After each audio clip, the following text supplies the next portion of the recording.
যুক্তরাষ্ট্রের জাতীয় নিরাপত্তা কৌশল নিয়ে ইতিবাচক প্রতিক্রিয়া দেখিয়েছে রাশিয়া। ৩৩ পৃষ্ঠার এই কৌশলপত্রে রাশিয়ার সঙ্গে একাধিক দৃষ্টিভঙ্গির মিল দেখা গেছে, বিশেষত বিদেশি প্রভাব মোকাবেলা, অভিবাসন নিয়ন্ত্রণ এবং ইউরোপীয় ইউনিয়নের সেন্সরশিপ নীতি নিয়ে নতুন কৌশলের অগ্রাধিকার দেয়া।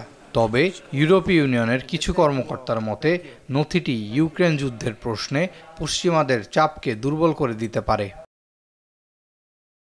রাশিয়ার রাষ্ট্রীয় সংবাদ সংস্থা তাসে রোববার এক সাক্ষাৎকারে ক্রেমলিনের মুখপাত্র দিমিত্রি পেসকভ বলেছেন, নতুন কৌশলপত্রকে ইতিবাচক দৃষ্টিকোণ থেকে দেখা হচ্ছে, তবে মস্কো আরও বিস্তারিত বিশ্লেষণ করার পর চূড়ান্ত প্রতিক্রিয়া জানাবে। কৌশলপত্রে ইউরোপের কিছু দেশের অর্থনীতি ও সেনাবাহিনী ভবিষ্যতে পর্যাপ্ত শক্তিশালী হবে কিনা তা নিয়ে সন্দেহ প্রকাশ করেছে। পাশাপাশি ইউরোপে জাতীয়তাবাদী রাজনৈতিক দলগুলোর শক্তি বৃদ্ধি নিয়ে কিছু প্রশংসাসূচক মন্তব্যও করেছে।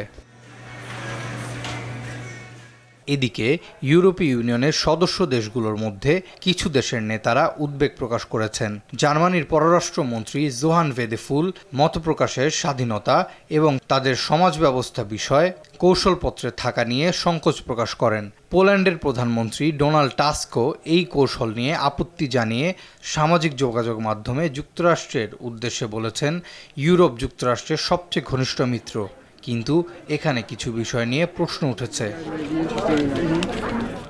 এদিকে যুক্তরাষ্ট্রের কংগ্রেসের ডেমোক্র্যাট সদস্যরা দাবি করেছেন, এই কৌশল দেশের বৈদেশিক সম্পর্ককে ধ্বংস করতে পারে। একই দিনে কাতারের দোহায় এক সম্মেলনে ট্রাম্পের বড় ছেলে ডোনাল্ড ট্রাম্প জুনিয়র বলেছেন, মার্কিন প্রেসিডেন্ট ডোনাল্ড ট্রাম্প ইউক্রেনে সহায়তা দেয়া থেকে সরে আসতে পারেন। তিনি অভিযোগ করেন, ইউক্রেনের প্রেসিডেন্ট ভলোদিমির জেলেনস্কি যুদ্ধকে দীর্ঘায়িত করেছেন, আর ইউক্রেনের ধনীরা দেশ ছেড়ে পালিয়ে গেছেন। নতুন জাতীয় নিরাপত্তা কৌশলটি যুক্তরাষ্ট্রের আন্তর্জাতিক কৌশলের নতুন দৃষ্টিভঙ্গি এবং সম্পর্কের প্রেক্ষাপটে গুরুত্বপূর্ণ হতে পারে। তবে এর প্রতিক্রিয়া বিভিন্ন দেশ থেকে মিশ্র হতে দেখা যাচ্ছে, যা ভবিষ্যতে বৈদেশিক সম্পর্কের জন্য গুরুত্বপূর্ণ হতে পারে। আরাফাত ইয়াসার, RTV।